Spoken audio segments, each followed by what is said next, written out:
Hello everyone, this is Mathfinder, the home for every math nerd's Pathfinder optimization needs. If you're new here, welcome, and we're so glad to have you. If you've been here before, welcome back, and thank you so much for your continued support. Today's video is going to be all about skills, and this is a return to classic Mathfinder programming. We're going to take a concept from Pathfinder 2nd edition and deep dive into its math. I know I've had a lot of videos on the channel lately that were about products, whether it was Paizo products or Team Plus's products, but this is a return to just looking at the design of the game and learning how to build characters for the game based on that. And I'm hoping that as we go through this video, I can help dispel some potentially limiting notions that I have seen about skills in Pathfinder 2nd edition. These limiting notions about skills usually come from a place of well-intentioned advice. This advice, probably the most frequent advice I see about skills, is that you should max out your skills. You should invest in them as deeply as possible because you need it to keep up with level-based DCs. Now, this piece of advice is a very loaded statement with a lot of implications.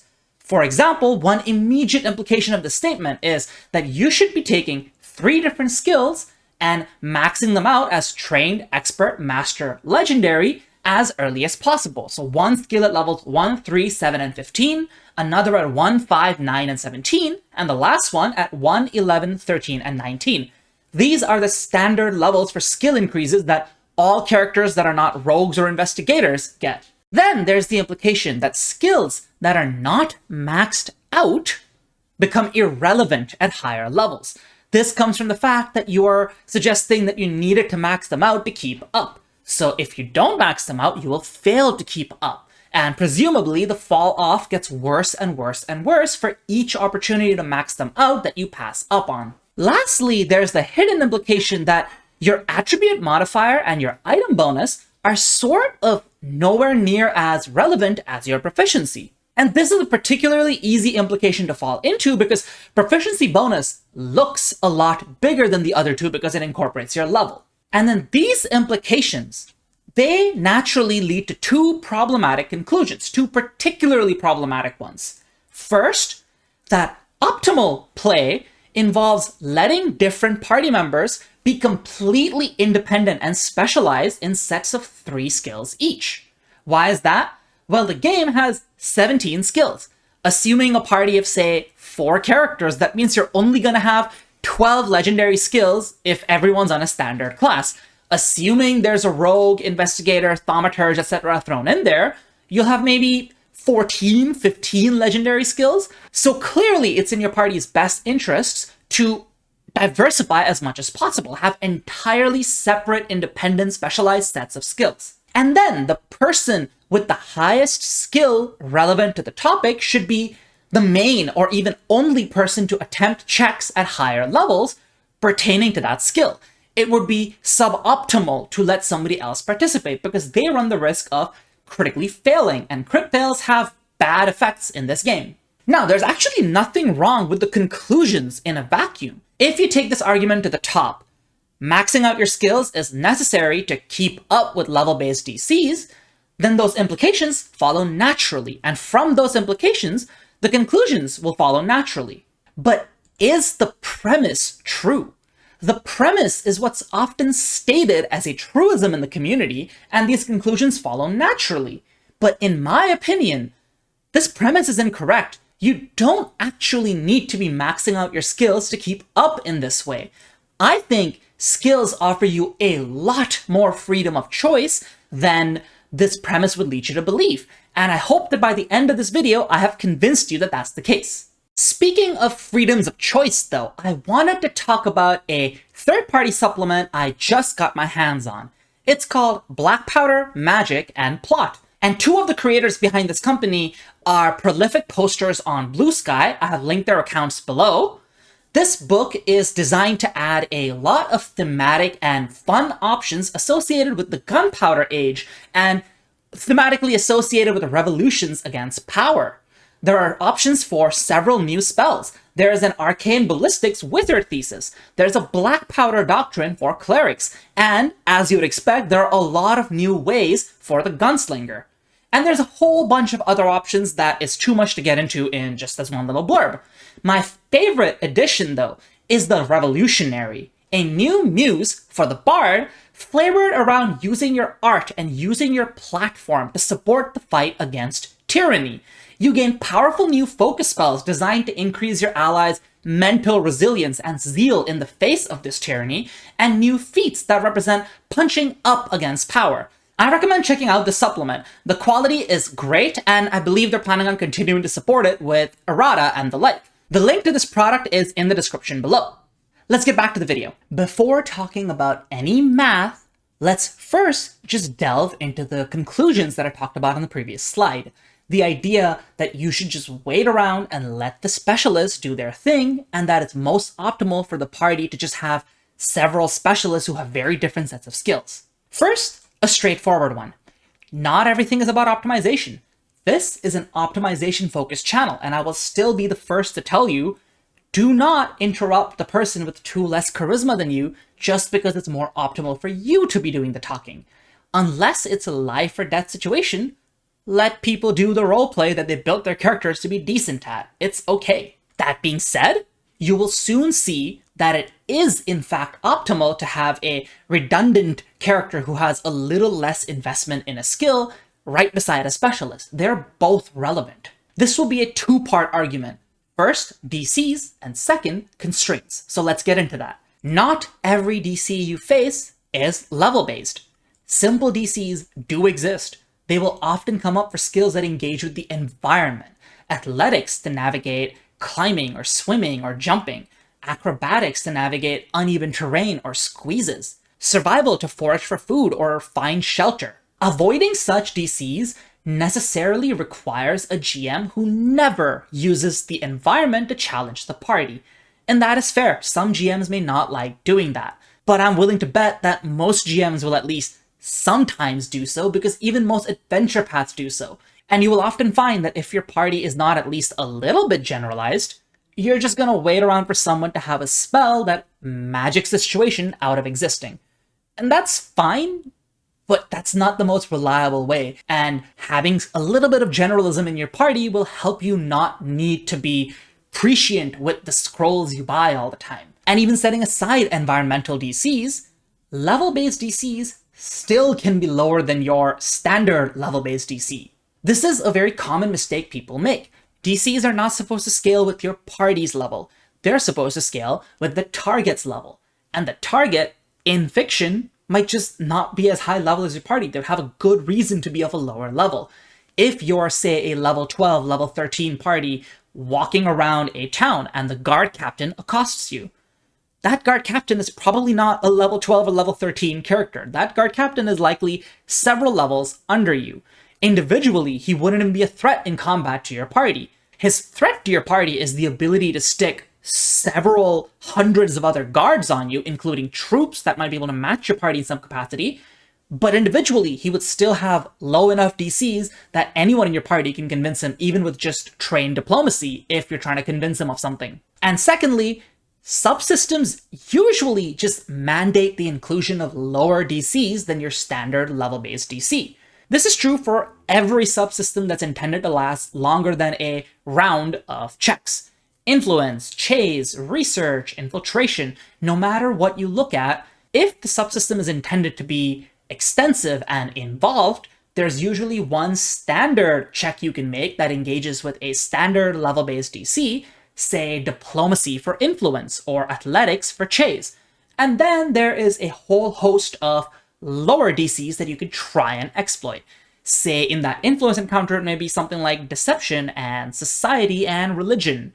And in the chase encounter, it might be something like survival or acrobatics or thievery. The specific lower skills can vary situation to situation, and they're very fiction dependent. So this is one of those cases where simply paying attention to your GM will let you exploit lower DCs.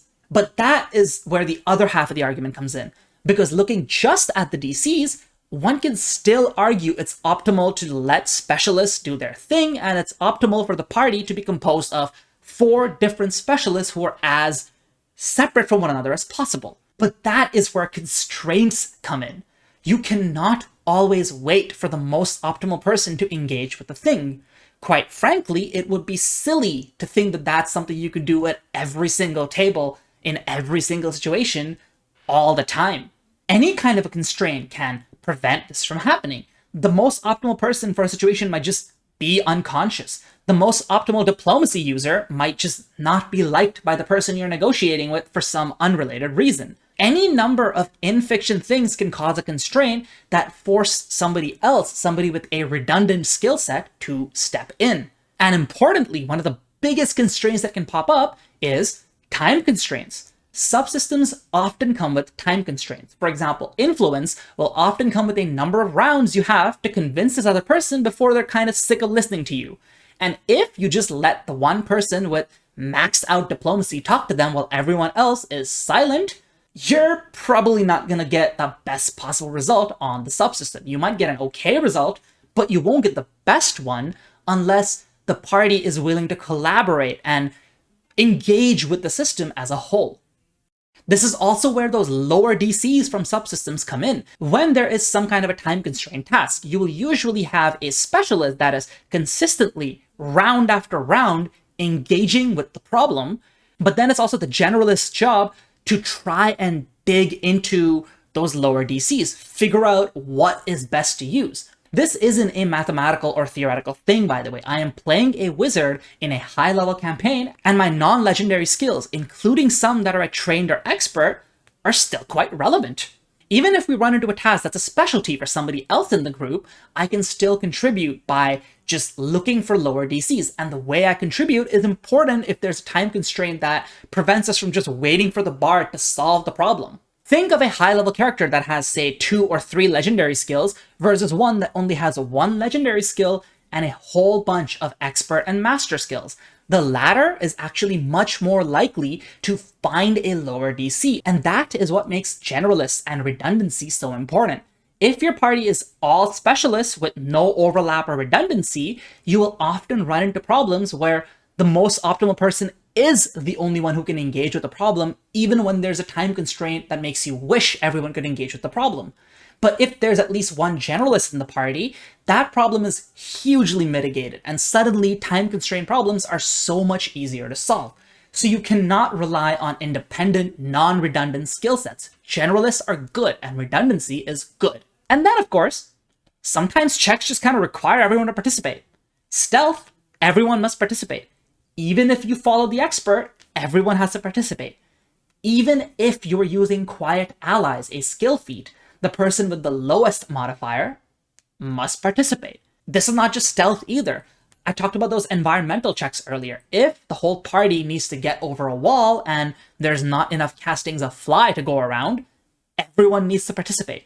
If everyone needs to squeeze through a very narrow gap, everyone needs to do acrobatics. Follow the expert and skill feats like Quiet Allies and Lead Climber can definitely mitigate these problems, but it's still a good idea to have the party have a little bit of generalism just so that these challenges can be engaged with when they come up. So that is the 2-part answer for why you can't just have party members be these buckets and silos that are completely independent and specialized. You need redundancy so that you can engage with DCs that are not always as high as you would think for problems that might have constraints. And now, to be fair to the other argument, maybe the argument that you need these independent specialists come from a place where these constraints are not very commonplace. Maybe you often run dungeon crawls, and maybe enemies in the dungeon don't really react to you, so you often just have the time to keep attempting a skill check until you've succeeded.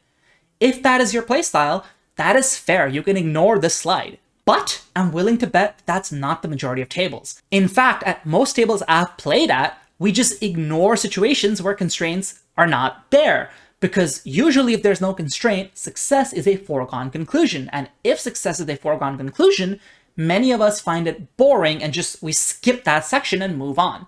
We only ask for rolls if success is a challenge. And success is usually a challenge if there are these constraints. And that is when you'll be wishing that you had generalists in your party. But all of that pertains to the conclusions. the premise is still right. Right? The idea that you need to invest maximally in the math, that's gotta be right. Surely nobody would go on the internet and confidently spread a myth about Pathfinder's math, right? Of course they would. You do not need maximal investment to keep up with the game's math. The entire premise that led to those conclusions in the first place is a myth. This is true even against level-based DCs. Even if you ignore the argument from my previous slide about level-based DCs not being the most common, even if every single DC you face is a level-based DC, you do not need maximal investment to keep up with the game. Even if every single DC comes from an enemy's saving throw that you're only targeting in combat, if you have 0 non-combat uses for skills, you would still not need maximal investment to keep up. That just isn't true. The myth comes from a shallow look at the game. It comes from looking at the GM's tables, where the numbers for DCs go up. Then you look at your own sheet and you acknowledge that your number can go up by a certain amount with varying degrees of investment. And then you combine those two data points and assume that the number on your sheet must go up to keep up. But do you see the crucial flaw here? The big flaw is that you haven't stopped to ask yourself, does the number go up by the same amount on both sides? Because it doesn't. The number on your character sheet, if you maximally invest in it, progresses much faster than the number on the GM's sheets. A very simple, shallow look at this can prove that true. Let's take a level 1 character who is as invested in a skill as can be. That means this skill comes from your key attribute, which you have a +4 in, and you're trained, which will add a +3. That's a total of +7, versus a level 1 DC of 15. Your success profile is going to look like crit fail on 1, failure on 2, success on 8, and critical success on 18. Now take that up to level 20. Continue with the maximal investment. Now you would have a +7 attribute, legendary proficiency, and a +3 item bonus. All of that adds up to a +38 bonus in that skill. Versus a DC of 40, which is standard for level 20. Your success profile now looks like crit fail on 1, no chance of a regular failure, success on a 2, and a critical success on a 12. So what's the gap? There's a +6 differential between what maximal investment looks like at level 1 and what maximal investment looks like at level 20. Clearly, there is a ton of room to keep up. So how much room does this unlock? Naively, you might say, well, +6 is the difference between trained and legendary. So does that mean a skill that you want to just keep up with for level-based DCs should be one that comes from your maximal attribute, say charisma for diplomacy, and you should max out its item bonus but just not bother with proficiency? That feels a little weird to do, but it uncovers what's really going on here. The game has a dimensionality built into it. As a player, you have 3 vectors along which you can improve your investment into your skill in a permanent way. You have your proficiency bonus, you have your attribute modifier, and you have your item bonus. And most importantly for the proficiency bonus, your only point of variation is +2, +4, +6, and +8. Your level is not something that's in your control and therefore should mostly be ignored. You only really have control over train, expert, master, legendary, and then you have control over your attribute, and then you have control over your item bonus. Those are the 3 vectors that you're taking up. There are 2 more vectors of variations, circumstance bonuses and status bonuses. Status bonuses tend to be temporary, so let's ignore them for now. Circumstance bonuses sometimes are permanent, and they will also factor into this math as you build your character, so keep them in mind in the back of your head as a potential 4th vector for the dimensionality of this problem. So with all of that in mind, let's set up our mathematical analysis. First, we will be comparing against 2 sets of DCs. Level-based DCs based on your character's level, and moderate saves of an enemy that is an equal level as your character. Let's acknowledge right here that level-based DCs can be higher or lower level than you. They can be uncommon, they can be easy for the level.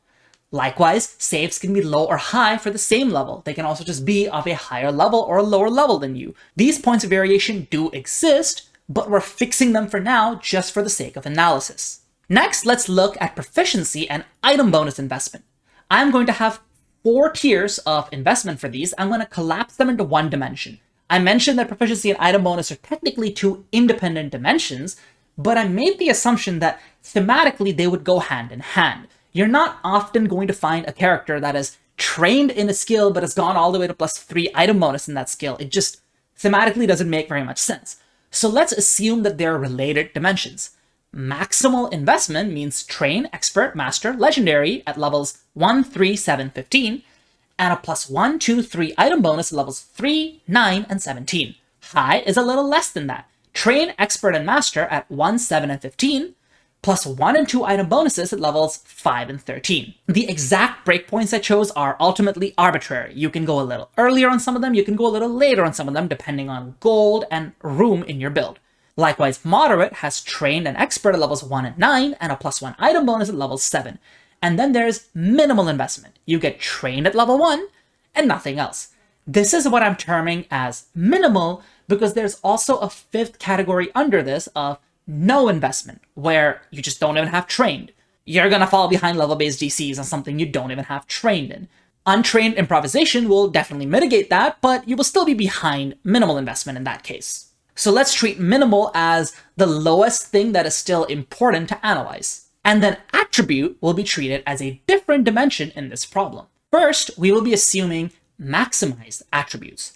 +4, +5, +6, and +7 in the relevant attribute at levels 1, 10, 17, and 20. This means, like, say, charisma for a bard when pertaining to diplomacy. This means strength for a barbarian pertaining to athletics. We're assuming this is your key attribute. Quick note here, some characters don't go all the way up to +7, they only go up to +6 in their maxed attributes. This can be true for something like a thaumaturge. You wouldn't go up to +7 in charisma, you'd stay at +6, so that you can have an apex item for dex or strength, whichever you prefer attacking with. Same might be true for an investigator or a commander. This is a point of variation that we'll be ignoring, but just keep in mind that if you're not going all the way up to +7, your math will be a little worse than someone who went up all the way to +7. So this will be the setup for the first analysis we do. First case we will be looking at is the one of maximal investment. Remember, all the cases right now assume that the skill pertains to a key attribute. We're only talking about maximal investment in terms of proficiency and item bonus. This is the case where proficiency goes all the way up to legendary, and item bonus goes all the way up to +3. The way to read these graphs is the horizontal axis is your level, levels 1 through 20. The vertical axis represents 100%, so just success chances going from 0 to 100. And the colorations denote proportions of the percent. So blue is the proportion of critical success, green is that of success, orange is for failure, and red is for critical failure. I apologize if orange and red are a little hard to tell apart. Finally, the graph on the left is the one against level-based DCs, whereas the graph on the right is the one against moderate saves of on-level enemies. You will notice that the math I did earlier that shows that maximal investment massively overtakes level-based DCs holds true. At level 1, you crit succeed 15% of the time, succeed about 50% of the time, and fail and crit fail the rest of the time, failing only on an Act 1. By level 20, you crit succeed 45% of the time, never fail, and only crit fail on an Act 1. The growth is steady. Right at level 3, you have significantly overtaken level-based DCs, and you never really look back. You will steadily grow from crit succeeding often to even more often to even more often, and this makes sense. Maximal investment is designed to overtake level-based DCs by a whole 30% by the end of your career, +6. The interesting thing is that the same holds true for saves. Not to the same extent. You'll notice that at level 20, you're only critically succeeding 30% of the time, but you're still failing very, very little, and you're only crit failing on an Act 1. Like, that is a reliability profile that looks almost as good as a spell. And intuitively, this makes sense. Enemy saves are not designed for your skills. They're designed for spellcasters' spell save DCs. Spell save DCs don't have item bonuses, so you're going to overtake the thing designed to keep up with the other thing that doesn't have an item bonus. This doesn't mean skills are just better than spells, though. Let's be clear on that. If you're not sure of my arguments for why, go check out the video linked above where I talk about the role of a spellcaster. But the whole idea is that spells generally are naturally much more reliable than skills. Skills are increasing in reliability as you get up in levels, but that's because spells are kind of increasing in the sheer bullshit they can do at those high levels. It's really important for skills to keep up in this way, otherwise they would just become irrelevant. Why would you demoralize at high level if your spellcaster could just cast Unspeakable Shadow? Well, the reasons are your reliability has actually caught up to them now, and you're still much more efficient because Demoralize is one action, whereas Unspeakable Shadow would be 2 actions and a 9th rank spell slot. So skills are designed to overtake saves as you level up. Note that this would be true even if the save DC came from a boss and not from an on-level enemy. The math would just mean there's a little less blue and a little more orange, but you would still see this slope. You would still see that as you go up in levels, you become better and better at succeeding against the boss rather than crit succeeding against the boss, but you're still going to be failing less. Now let's look at the next case of investment, what I called high investment. This means your proficiency is going up to Master, and your item bonus is going up to +2 rather than +3. In the level-based DC's case, you're still pretty comfortably overtaking level-based DCs. This makes sense. If maximal investment was ahead because you're +6 ahead of the level-based DCs by level 20, this would still be +3 ahead of level-based DCs because you drop from Legendary to Master, which is 2, and item bonus went from 3 to 2, which is a difference of 1. That's 3 total. You would still end up at +3 ahead. At level 1, you're crit succeeding 15% of the time. By level 20, you're crit succeeding 30% of the time. Not as drastic as a maximal investment, but still ahead. On the other hand, against enemy saves, your growth has stagnated. You do grow up to 10 and 15% in the higher levels, but this growth is not as impressive as it was in the last slide. You're still more than keeping up though. Like, you're keeping up and then getting a little better than that. But you're no longer as impressive as somebody who was fully invested in this. Do note, though, that you're still doing more than keeping up. So already at this point, the idea that you needed maximal investment to keep up is gone. You comfortably overtook level-based DCs, and you slightly overtook moderate save DCs with less than maximal investment. Let's move on to moderate investment. Now at this point, you are just keeping up. You are another +3 behind high investment. You went down from Master to Expert, and you went from +2 item bonus to +1. That's another 3 behind, so in theory, you should just barely be keeping up with level-based DCs now. And that's exactly what we see. At level 1, you have 15% crit success. At level 20, it's still 15%. You do go a little bit up at, say, level 10, and you go a little bit down at level 6. But that's ultimately because of the breakpoints I chose. I could specialize my breakpoints to make sure this looks as flat as possible, but the general trend is that your crit success chance did not get hugely magnified, and your failure chance did not get hugely shrunk. And moderate save DCs. This is the point at which you're actually starting to lag a little behind the save DCs. Notice that orange bar getting bigger and bigger. At level 1, there was about a 40% chance of failure. But for most of your career, you're going to have a 45% chance of failure and sometimes even a 10% chance of crit failure. So you'll notice that save DCs are a little more aggressively progressing than level-based DCs. Level-based DCs are still being kept up with for moderate investment, but save DCs, you're beginning to slightly fall behind. It's still not drastic, it's still not embarrassing, but it is falling behind. And finally, there's minimal investment. No item bonus, trained. You would expect the graph to look like a disaster, and it does. Level-based DCs, you're falling behind them. You no longer have a good crit success chance. You sometimes even grow up to a 10% crit fail chance. Your failure chances are significant. Your success doesn't seem like a guarantee. And against save DCs, you're actually actively lagging behind. With level-based DCs, you're still mostly flat, tapering off a little for the higher level range, but for save DCs, you are steadily falling off. Look at the crit failure chance at levels 11 to 20. It goes from 15% all the way up to 25% at points. Look how small the success chances get. This is a point at which perhaps it's not worth in-combat use, but it's still okay at level-based DCs. You're not doing terribly. You're not doing great, but you're not doing terribly. So what are all the conclusions that leads us to? To summarize all of the findings from these previous 4 graphs. First, maximal investment got to pull way ahead of both sets of DCs. Maximal investment is not a way to keep up. The premise behind telling people that they need to max out their skills is incorrect. High investment still got to pull noticeably ahead for level-based DCs and a little ahead for save DCs. Moderate investment was enough to keep up. You still had some significant crit chances for level-based DCs, but not for combat ones. And finally, minimal still fell a little behind on level-based DCs, but fell significantly behind in combat. And it included a really significant crit fail chance in combat. So this is all some really meaningful data, but let's get a little bit more data as well. Let's repeat the same exercise, but instead of looking at a main attribute, one that starts as your key at +4 and then maxes out at +7 or +6, we're now looking at secondary attributes.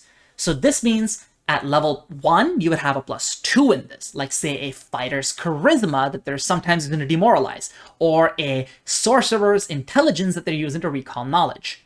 At level 5, that'd be +3, and at level 15 would make it a +4. I know I skipped the level 10 here. I just didn't want to then justify not going to +5 by level 20. I wanted to keep this as the secondary attribute for the sake of the math. Quick note, some characters might go all the way up to +5. You might do this especially if the secondary attribute is Dex or Wisdom, something that really pertains to a saving throw. Again, it'll be the same math as this, just a little shifted up, just like how the +6 was a little shifted down from the +7's math. So let's start looking at the cases with a secondary attribute. So now your attribute is going +2, +3, +4, rather than being maxed out like a key attribute would. We'll be going through these slides faster than the previous set because the intuition for the charts is already there. But if you want to take a longer look at any of the charts, make sure to pause the video. First, this is the maximal investment case. You go up to legendary +3 item bonus. You're going to be overtaking level-based DCs comfortably, and you are going to still overtake saving throw DCs, the ones that are relevant in combat, just a little bit of stagnation compared to what you saw with main attribute and maximal investment. But you're still overtaking. You will notice that failure rates did not become vanishingly small in the level-based DC's case either, but that's fine. You're still making very good progression with maximal investment. Next up, the high investment case, so up to master proficiency and +2 item bonus. In this case, you can see that even against level-based DCs, there's some degree of stagnation.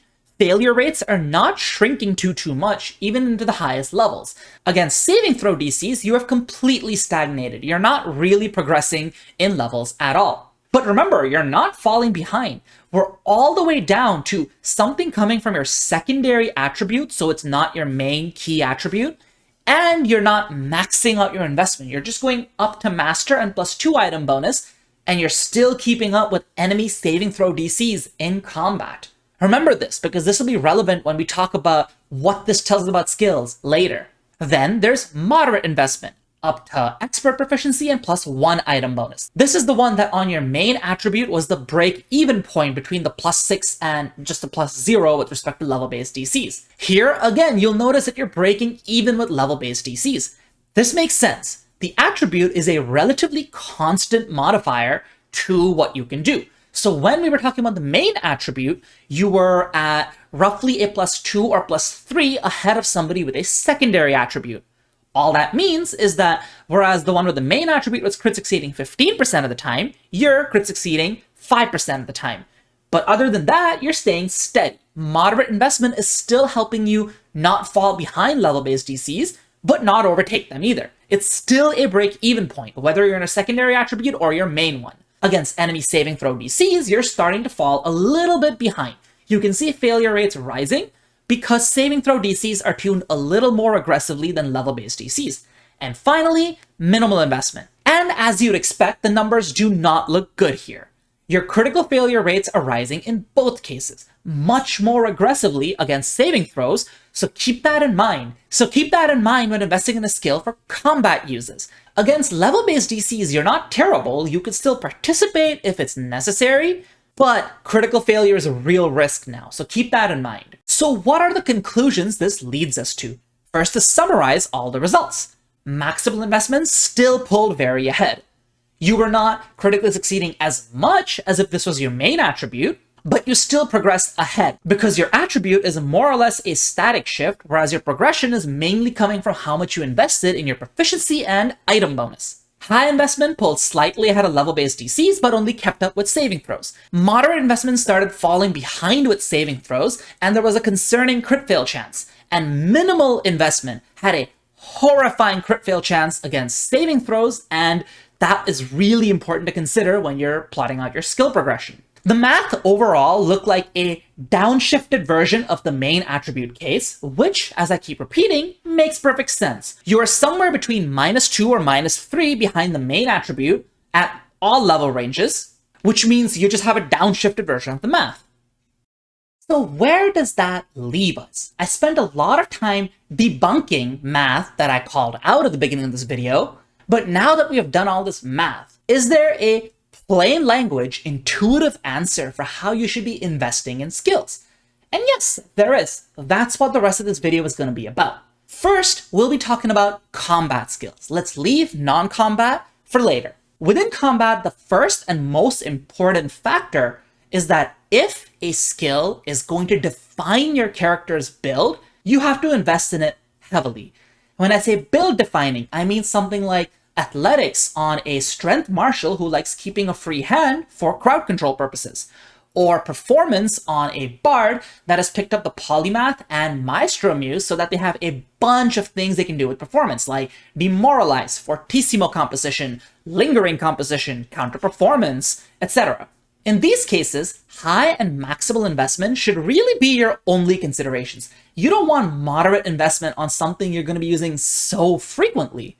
Whether you go with high or maximal depends on if you need room for something else. For example, if you're that freehand marshal or bard I mentioned earlier, of course you're going to have maximal investment in athletics or performance. That's without question. But let's say you are trying to invest heavily in recall knowledge, but you're not a class like the rogue or the investigator who gets additional skill proficiencies, nor do you have some kind of a universal lore like a thaumaturge. In that case, you might consider having 5 or 6 different recall knowledge skills going up to master rather than 3 going up to legendary. I talked about this in my recall knowledge video before, linked above. I will also be talking about freeing up room for skills later on in the non-combat section of this video. Next up, let's consider skills that are staples, but not build defining. For example, this is something like demoralize on a sorcerer. Demoralize is really good on a sorcerer, but you're not going to be using it every single turn.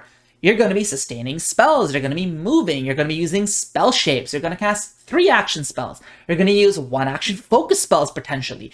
You have a lot of things you'll be doing that are not demoralized, but you're still a charisma-based character. This is going to be one of your staple third actions. Another example of somebody with this as a staple could be characters who use athletics sometimes, but say not as their go-to option, just whenever necessary, like grapple if the backline is really feeling threatened, or shove if, say, a party member is restrained or grappled by the enemy.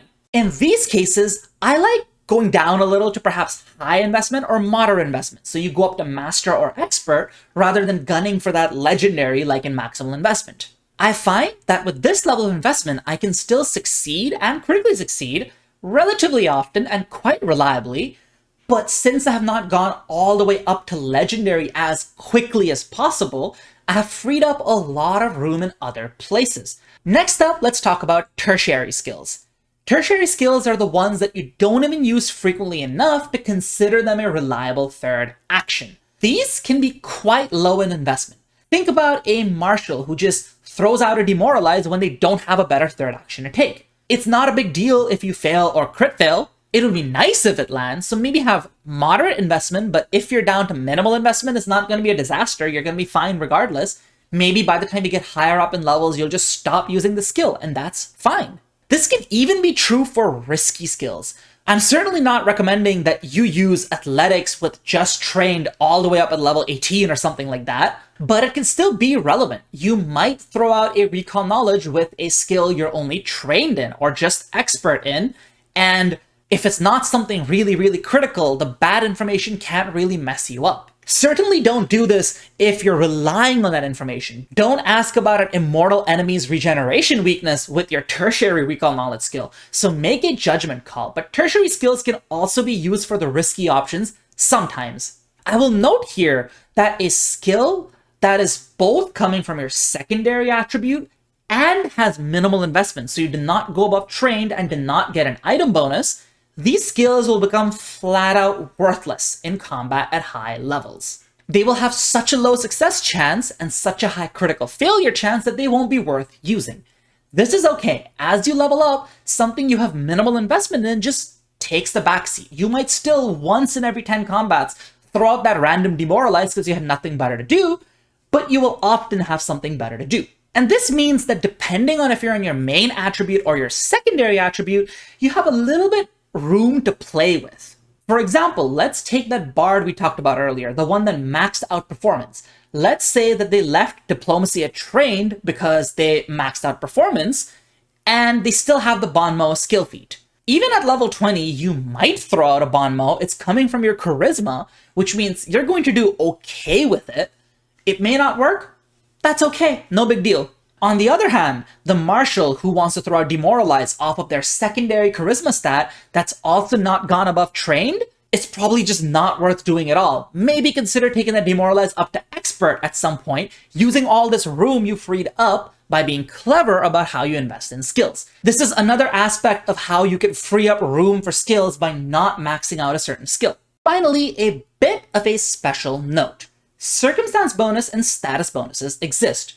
Remember that earlier we talked about the 3 permanent dimensions of how you interact with skills: proficiency, attribute, and item bonus. Circumstance bonus can sometimes be a 4th permanent dimension. For example, barbarians can have a permanent circumstance bonus to athletics checks to grapple, trip, etc. Strength users can have a permanent circumstance bonus to intimidation checks. Performance users can just get a circumstance bonus to one type of performance. Outward rangers can have a circumstance bonus to all their recon knowledge checks. So if you have some kind of a semi-permanent or permanent circumstance bonus, you're going to buy yourself a bit more playroom. The barbarian who is maxed out on strength and maxed out on proficiency and item bonus and has a +2 circumstance bonus to all their athletics checks in combat is going to punch even further above their weight and even more aggressively overtake the scaling of the game. Conversely, the outward ranger can use that circumstance bonus to really negate how multiple attribute dependent they are. Invest a little less in intelligence and charisma. Invest a little less in proficiency for all the relevant charisma and intelligence skills, and then rely on your circumstance bonus to cover up the gap that you just dropped. And then likewise, status bonuses can sometimes feel semi-permanent. Thaumaturge implements sometimes offer a status bonus. Guidance is a very cheap and effective way of getting a status bonus when needed. And you might have a party member who's able to use some kind of an effect that gives a status bonus to certain skill checks. Again, if one of these is in play, you'll have a bit more playroom. So keep this in mind when thinking of the rest of it. The more you have in these 2 semi-permanent dimensions, the better your math gets in all the other regards. You can overtake things more aggressively, or you can cover up for weaknesses more efficiently, whichever you prefer. But what about non-combat skills? The conversation can actually be a little bit different for non-combat skills, because as you saw on the chart, level-based DCs for non-combat things tend to be quite a bit more forgiving than in-combat saving throw-based DCs. And then once you account for the fact that subsystems and simple DCs can be even more forgiving than that, you have a lot more room to play around with when talking about non-combat. Firstly, any skill that you have high or maximal investment in can be used to contribute to a variety of challenges. So if you already happen to have master or legendary performance, obviously that's going to be really, really good in any challenges that rely on that performance. And in fact, it is actively good to have a huge variety of high investment skills rather than a smaller number of maximal investment skills, because this makes you really successful in subsystems for 2 different reasons: varied lower DCs and time constraints. We talked about this earlier.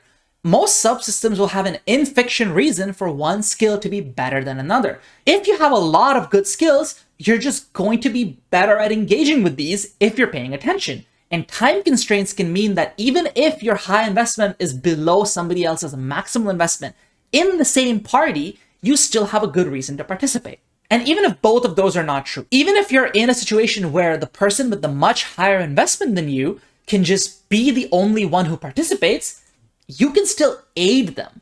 So if you have a lot of high investment skills, you have a lot of +3 circumstance aids you can give your friends. So even there's a good reason to be in high investment rather than maximal. A lot of different +3 options versus a few different +4 options. Both are valid options to consider. Now, beware that since subsystems often carry a risk for critical failure of dialing back your progress, moderate and minimal investment skills can sometimes be a little risky. You could get away with a moderate investment skill if, say, it came from your main attribute, but maybe consider not using these in a subsystem if they're from your secondary attribute, unless, of course, you're fairly confident that you're hitting a lower DC. This is why subsystems are so engaging and fun, because even people who might be sidelined if it was just a straightforward set of roles will get to participate. And this will inherently reward generalists. And of course, not all problems are subsystems. Sometimes there's no real constraint for critical failure, and you can just go ahead and roll with your moderate investment skill. Finally, simple DCs can be approached with minimal investment skills fairly easily. Let's say you are a spellcaster. You've reached level 15, but you might not have athletics at master or expert. It might be stuck at trained. That's fine. Trained athletics will still let you navigate a lot of terrain.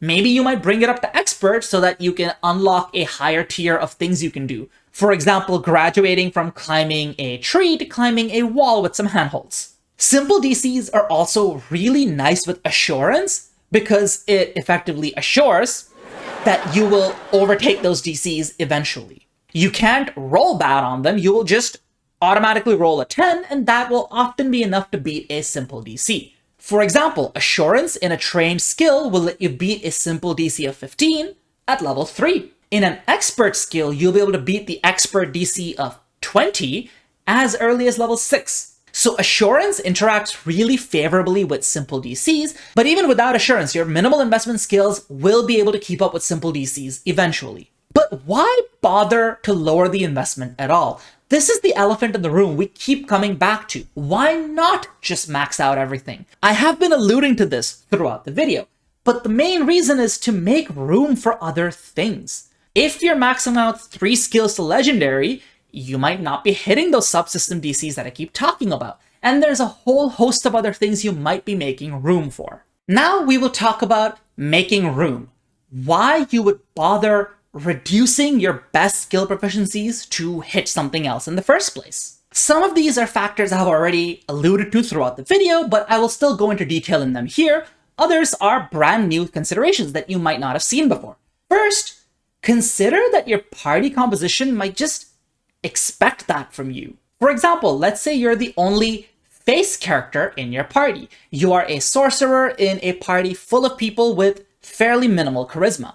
Maybe one of them has functional diplomacy or intimidation, but it really is going to fall on you to negotiate with a lot of people.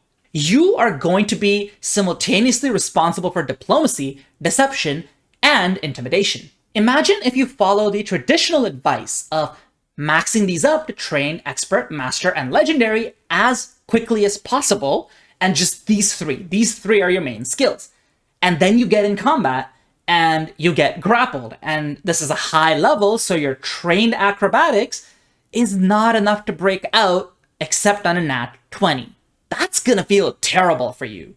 And notably, you're not even covering the 4th charisma skill here, performance. It's gonna be stuck at trained, if even that, all the way to level 20. But a clever player who was paying attention to the guidelines from the previous couple slides is going to recognize that of these 3, you only really need to max out the one you will use in combat as a staple. Let's say intimidation is their staple. They will max that out, they'll bring that up to master and eventually legendary, but the remaining ones might go at expert for a little longer. And at that point, they'll be able to diversify a little, get into expert acrobatics, expert performance, maybe expert society, because a face character might want society as well, not just these charisma skills. And they will end up with a much more diverse character who can function as a face much more easily. Another example of needing room for skills because of your party composition is, let's say that your party is pretty bleh at stealth and nobody is invested in it. Maybe you might be bringing stealth up to expert just so that they can use follow the expert and perhaps quiet allies on you and nothing else. You just don't care about stealth. You don't want it to be at master. You don't want it to be a legendary. You don't care about foil senses. You don't care about swift sneak. If you don't rely on stealth for an in-combat purpose, you might not bother bringing it above expert. So these are two flip sides of how party composition can affect you. First, the party might just need so much from you that you might not be able to get there with just the standard 3 progressions that people suggest you do for skills. Conversely, the party might need something from you that you really don't want to take up all the way to legendary, and in that case, you just leave it dangling at expert. You don't bother bringing it up to legendary just because that's the common wisdom. Then consider the factor that recall knowledge users often need diversity to be good. This is something I talked about earlier. Recall knowledge comes from 7 different skills. If you don't have a universal lore of some kind, you should probably be bringing 5 to 6 of them up to master rather than bringing 3 of them to legendary. You may not need to do that depending on your specific campaign, but if you're going to be facing a variety of enemies, a lot of master proficiency skills is way better than having 3 legendary skills and a bunch of worthless trained ones when you get to the high levels. As a side note, recall knowledge is one of the easiest skills to buy yourself some of that semi-permanent playroom with. What I was talking about a couple slides ago, where circumstance bonuses and status bonuses can often make the math a lot more forgiving. Recall knowledge just has a huge variety of different ways to do that. Additional lore will feel like a semi-permanent +2 a lot of the time. There are a variety of ways for rangers and thaumaturgists to get circumstance bonuses to recall knowledge. There are a variety of ways to get fortune on your recall knowledge rolls, like Scholarly Recollection, Lore Master's Etude, etc. And there's a pocket library spell, which can give you a semi-permanent status bonus to recall knowledge. So when you're building a diverse recall knowledge character, make sure to make use of these semi-permanent bonuses. Then consider that you might just want to invest enough in a skill to get a relevant skill feat, or maybe to scale a relevant skill feat up to a certain level, but not caring beyond that. I already talked about quiet allies in the stealth example, but consider other things. Catfall is a good example. Maybe you are a flyer who often flies 30-ish feet off the ground. You might want to bring acrobatics up to expert so that catfall treats falls as 25 feet shorter, but maybe you just don't care about acrobatics beyond expert. Expert will be enough even for, say, arresting your fall or maneuvering in difficult winds, so you don't need to worry about going up to master and legendary. Consult the Spirits is a really powerful skill feat for sandbox games, but you don't need to go above master proficiency for that if you don't want to be using this once every hour. So you might take occultism, religion, or nature up to master, have your once per day consult the Spirits, and not bother with legendary. Disturbing knowledge is another example of a really cool and powerful skill feat that you might take occultism up to master for and not bother with legendary because you don't care about its AoE uses, you only care about single target uses. A similar idea as the skill feat example applies for obtaining relevant rituals. That being said, rituals are a really complicated topic, and the way their DCs scale might mean you want to invest more anyways. So let's set that aside. Just remember in the back of your head that sometimes you might get up to a certain proficiency, say expert religion, just to learn resurrection, and just not bother with religion beyond that. Finally, sometimes you want to make room because it is actually optimal to have a lot of room in your build for being a generalist. This is a thread I have been weaving throughout this video, so I'm not going to belabor the point. You hit lower DCs and subsystems more often.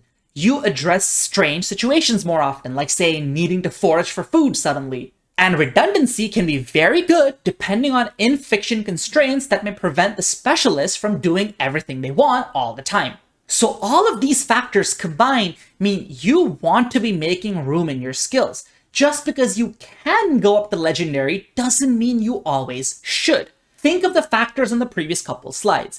If you have a good reason to consider maximal investment, like say athletics for a freehand martial, go for it. But if you don't, consider stopping off at a certain point. Consider generalizing. Taking all of these considerations to heart can help you build more diverse and varied characters. It means that you're no longer forced to build a specialist who knows 3 things they're really, really good at. There are good mechanical in-play reasons to consider generalizing. If you still wish to be a specialist, go for it. Maybe your character concept is best off with those 3 legendary skills. That is fine. Just don't feel forced into it by the common wisdom that you should be doing it for optimality.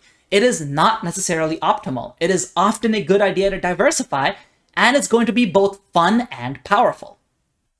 So that's all I have to say about the math of skills. I hope this was a helpful video. Before we close out though, I wanted to do a little bit of a dive into Pathfinder's design philosophy as a whole.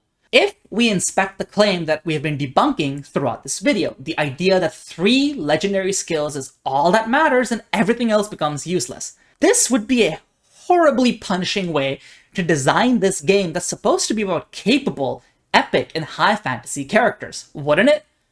And yet, once we went through the math, we came to a much more intuitive set of conclusions. Things you want to specialize in, you'll become good at. Things you stagnate will fall off. And there's a whole spectrum of reasons for why you might partially specialize, but not all the way. That is the obvious and intuitive way to design the game. Now that you have seen me do the math to prove that this works, you never need to see the math again. The guidelines I gave were pure plain English language. You don't need to understand math to understand what you should take up to legendary, what should stay at master, etc. now. The math is only here to prove the intuition, but ultimately the answer lines up with intuition. This is exactly how you'd expect a game to perform. You wouldn't expect expert skills to be completely irrelevant at level 20, would you? You will see this often in Pathfinder's design. The intuitive way of building your character is an optimal way to build your character. Oftentimes, bad optimization advice comes from really simplistic, surface-level looks at the game's math that are going to lead you to strange, inconsistent, often nonsensical conclusions that just defy all logic and intuition. If you build your character in a way where it's intuitive and thematic and in line with the feel of the character you're going for, you're going to land close to an optimal answer. You don't have to listen to people doing unintuitive math telling you that everything that's not legendary is irrelevant. That's not true. The thing that says expert, the thing that says master, they're going to make your character feel like experts and masters. That's enough of my soapbox though. I hope you found this video helpful. I hope that if you were having trouble building diverse characters before, this will help you diversify your characters and have more options. I hope you feel less shackled by the 3 legendary split if you previously felt shackled by it. If this video is something you enjoyed and want more of, please like, comment, and subscribe. If you can, join a channel membership. It's the most direct way to support me, and it makes it easier to continue making content for you. This has been a return to the deep dives into the game's math, and I don't plan on stopping here. I apologize for how long it took for a return to this kind of programming. I'll see you next time. Mathfinder out.